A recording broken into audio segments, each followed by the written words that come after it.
Welcome to Silver Silk Spice. Today I'm going to be making some scented paste beads. This is a rundown of the ingredients I'll be using. To start with, over here we have 50 grams of Jatamansi powder, 50 grams of rose petal powder. This is 50 grams of Agarwood, also known as aloes wood. It can be really difficult to source, so instead you could supplement it with some sandalwood like this. And other dry ingredients, 2 tablespoons or about 20 grams of ground cloves, about 20 grams of Mahlab powder or 3 tablespoons. And then I've got here some amber block, also known as Musk block. This I sourced from Morocco, but you can buy similar things from eBay and use those instead. For the gum, to bind it all together, I'll be using rosewater and gum arabic, 150 grams of gum arabic and 250 millilitres of rosewater.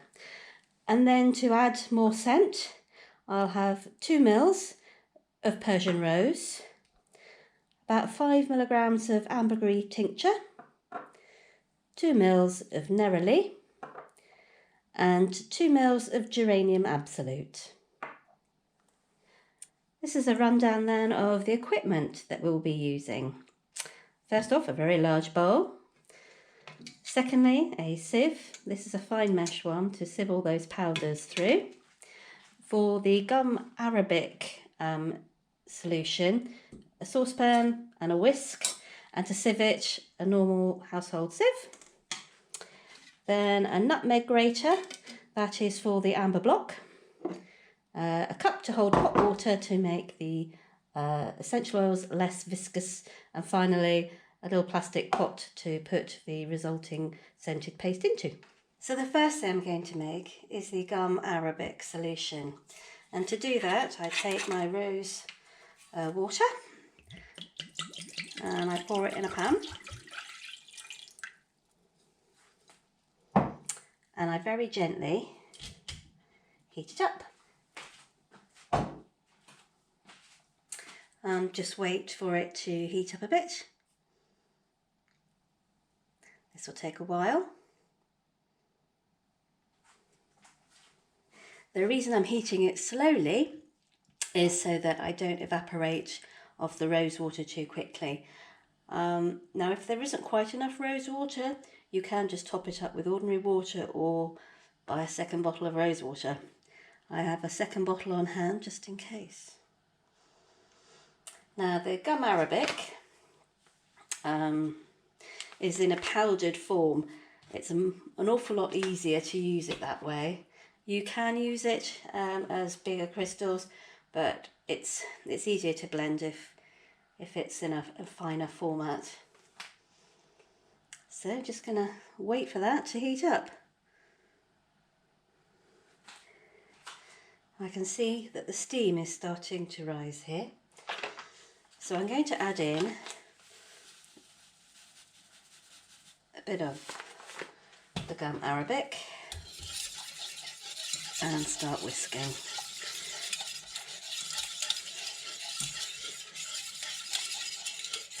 Now the idea is you want it to become a consistent mix, so it's best to do this little by little.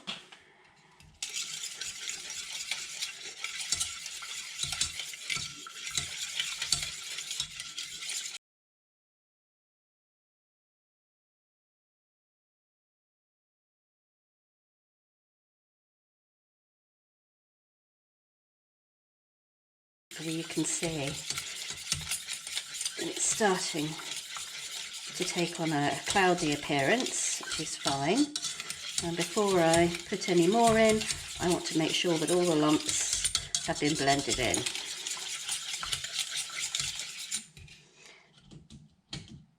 I'm going to turn the heat back down to low, as I don't want it to get too hot and start boiling. There are a couple of reasons for this. Firstly, I don't want to lose too much of the liquid, and secondly, I don't want to destroy the beautiful rose water fragrance. It also develops a sort of froth on the top. This is fine. Just make sure that you've got rid of any of the loose bits. I've got some on the side there. That's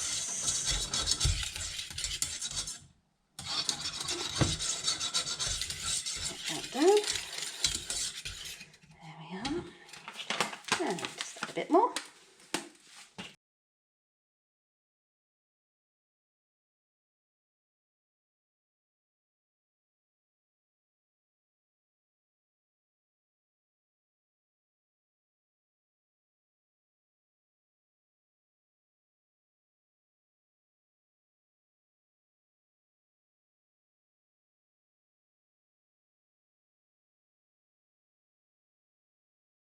Now the mixture is still quite liquid, so we need to add in some more gum arabic. So this mixture is a far stronger mixture of gum arabic than you would use for paints and things, or for cooking. Because what we're wanting at the end of the day is this kind of glutinous mix.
I think we're there. So looks quite consistent. I can't feel any grains of gum arabic powder that haven't been amalgamated in. And then I'm going to turn off the heat and let it cool.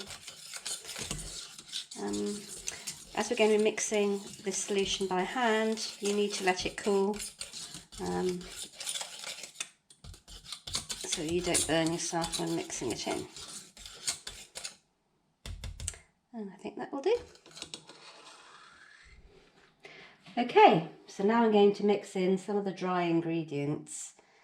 So first off, let's pop in the Jatamansi root powder. Such a very fine powder, it shouldn't have any problems going through the sieve, but just in case, it's a good idea to sieve it. And also the rose petal powder.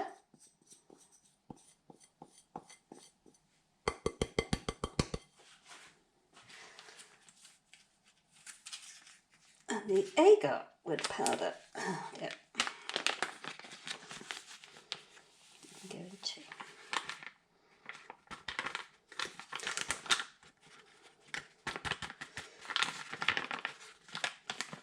There we go. And the cloves and the Mahlab. The Mahlab comes from the St. Lucie cherry and is used quite a lot in cooking. Ooh, lots of powder. Maybe this was a bad idea. But just gentle taps.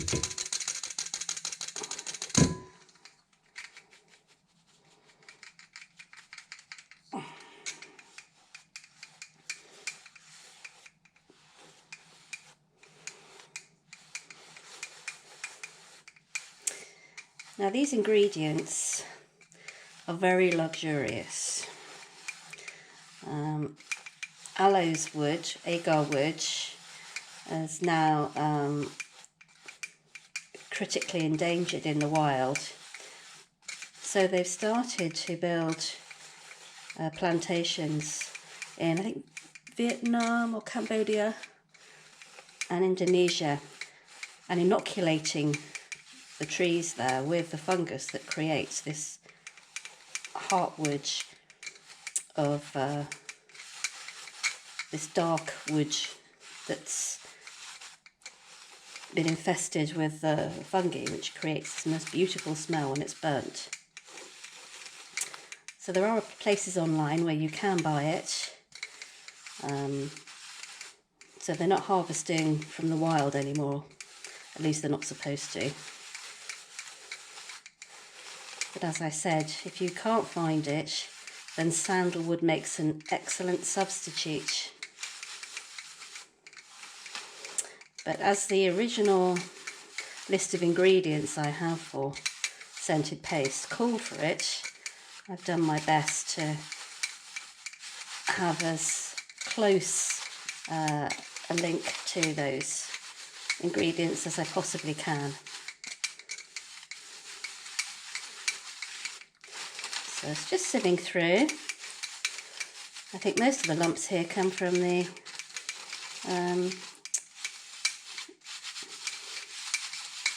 cloves. There we go.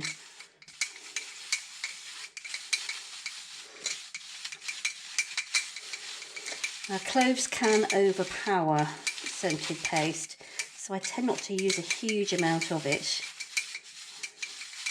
compared to the other ingredients. There we go.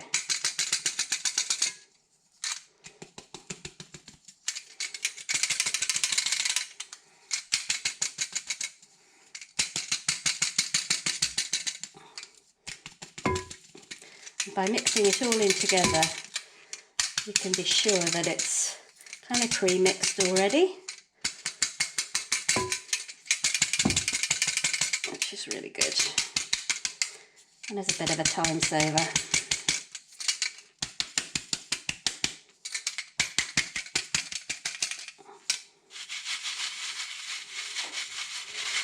Okay. There we are, just a few bits left of, I think it's kind of a wood fibre, which is probably from the agar or aloes wood.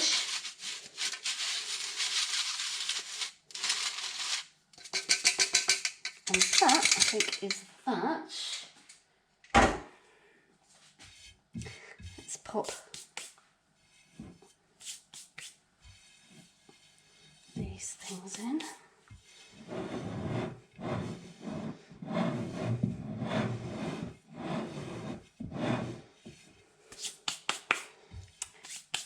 Okay, now the only other dry ingredient is the ground musk amber block.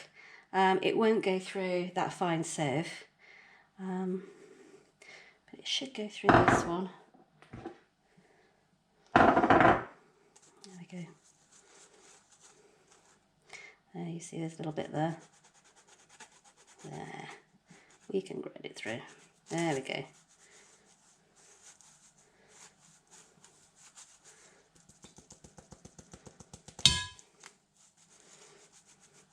The nutmeg grater works a treat on grinding it.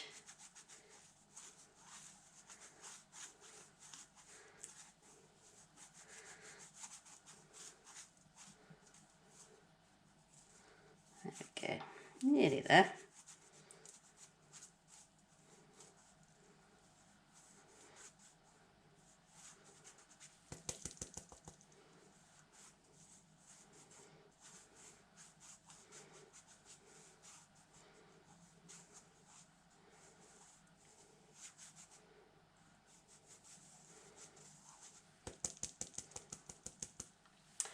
And that is the dry ingredients all mixed in. Let's just blend them together before adding the gum arabic solution. Just a tidy up job.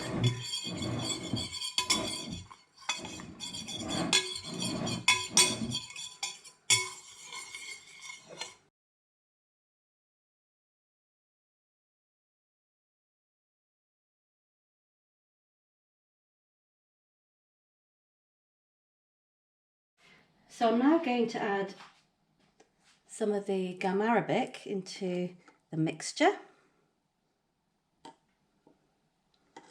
Just a little bit at a time. There we are. A bit more.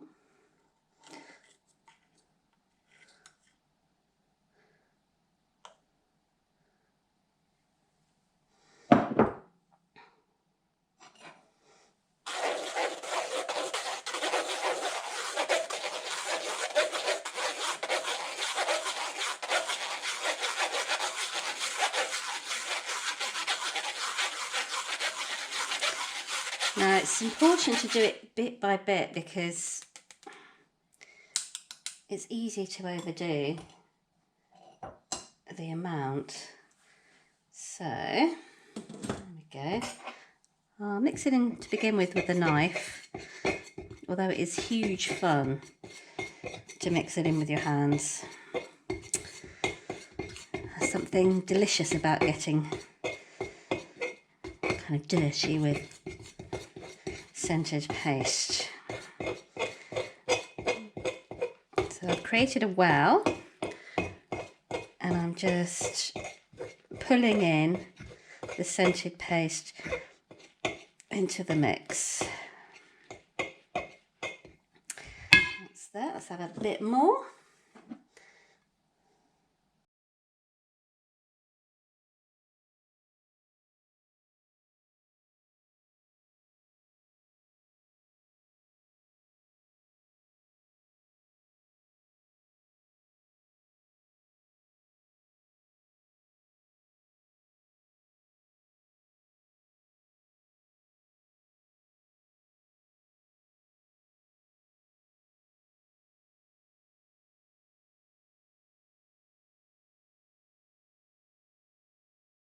As you can see, the colour of this paste has sort of taken on a dark chocolate colour.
Now it's going to come to the hand mixing stage. There we go.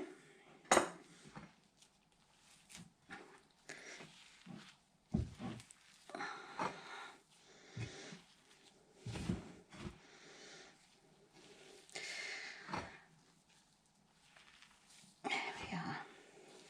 Very sticky.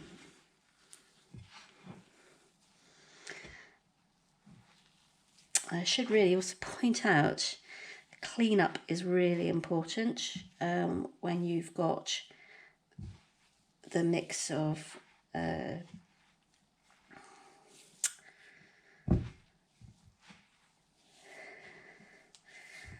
gum arabic, because I do worry that it could block up drains and things, so I think the best thing to do is to kind of tissue off as much as you can for composting, and then wash the sieve and the pan in a lot of very hot water just to dilute the amount of gum arabic there. There we go. Maybe a little bit more gum arabic. As I said, I don't like to overdo it. We are going to be adding a little bit more moisture in with the essential oils.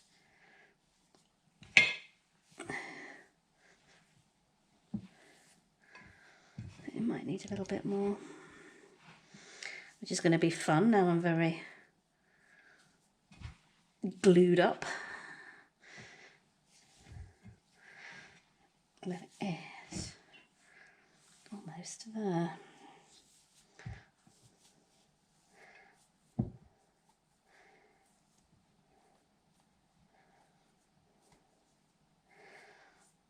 By the way, this is a butter knife, so it's not sharp.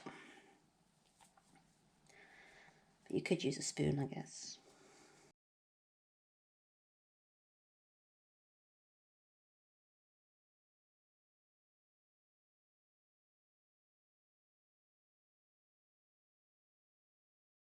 Okay, I'm going to try and add some more without getting too mucky. Let's see what we can do. There we are. It seems to be the last of it, so quite a good judge of amounts. There we go. It's going to take a while to pour itself out.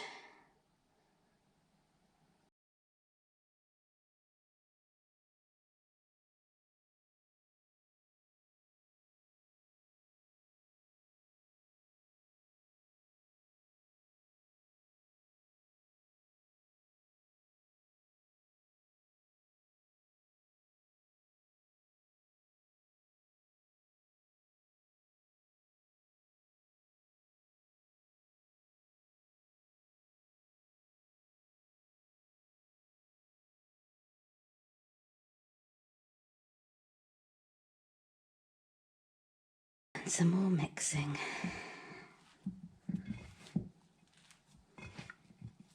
As you can see, it's almost there.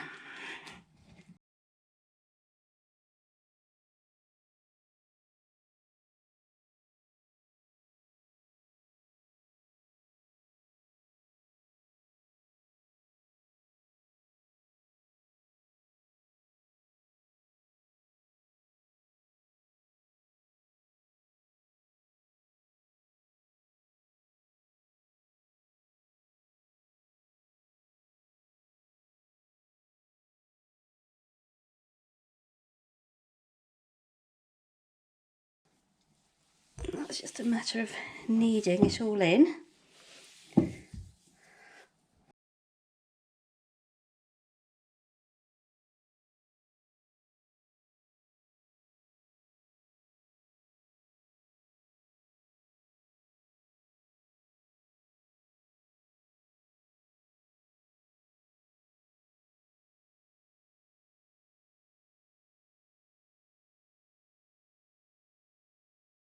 And this amount should easily make a necklace. Hopefully 2.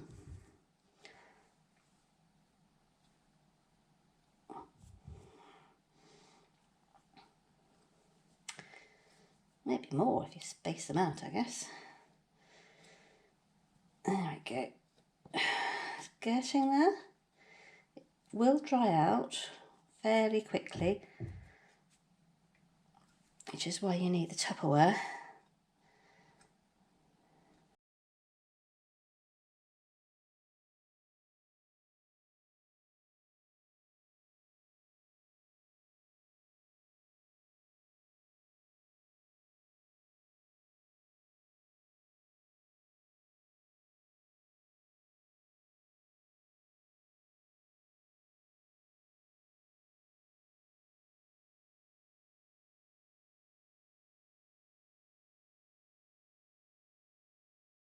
Okay, and then I'm just going to push it right down to give me more of a surface area for the essential oils. Okay, and a quick clean up. So I'm thinking it's just a little bit dry, so I'm going to add some more of the remaining liquid, the gum arabic. I don't want it too dry. I'm drying out. There we go. There we are.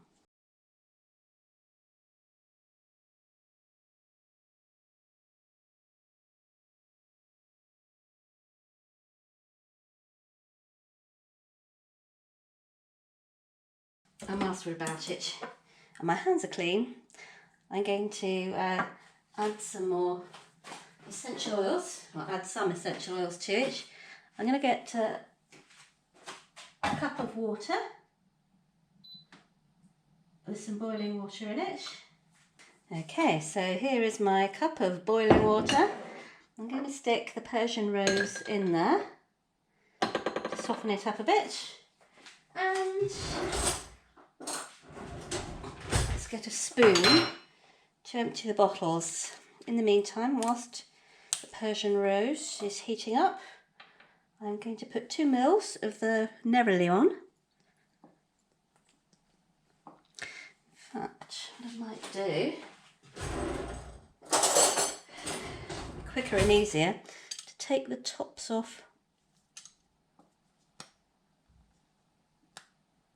There we go.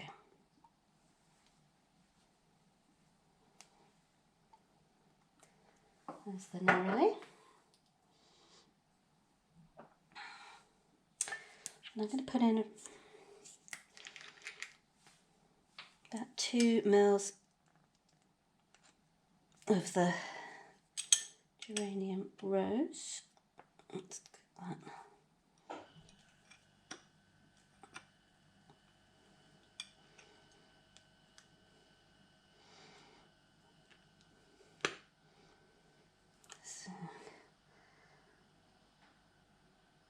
Oh, that's a lovely green colour. There we go.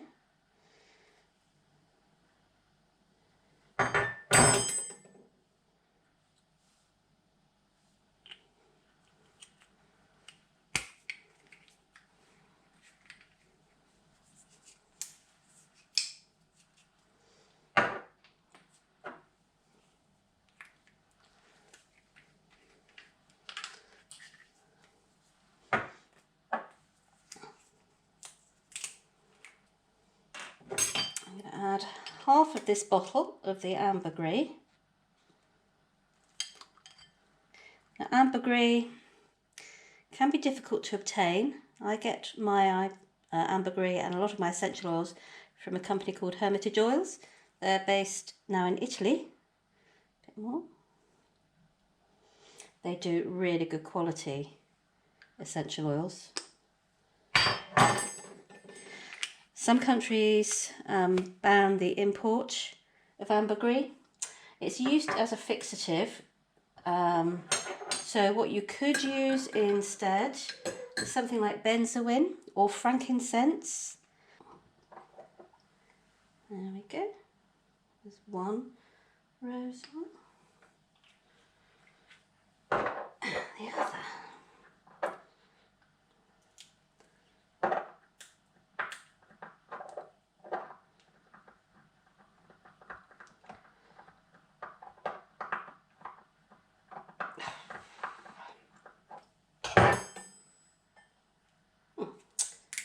Okay, that's better.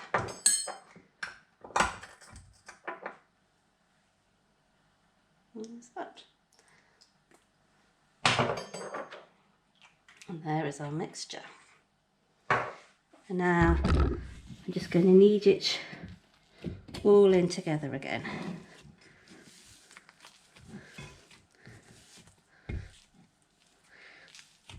Going in from the edges into the centre. And of course it's going to make me smell lovely whilst I do this.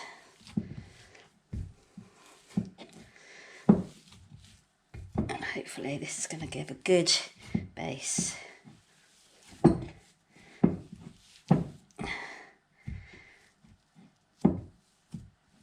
To the paste. There we go. And this is a consistency I was kind of hoping for. Not too dry, but not too wet. There we go.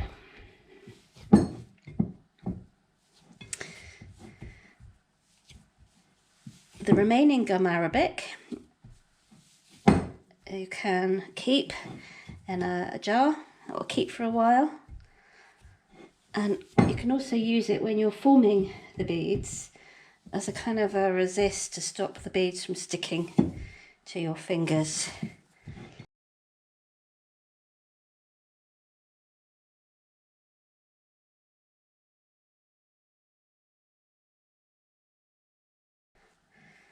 And now you just need to transfer it into a tub where all of those lovely scents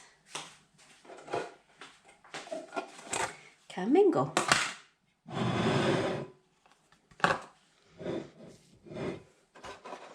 There we go.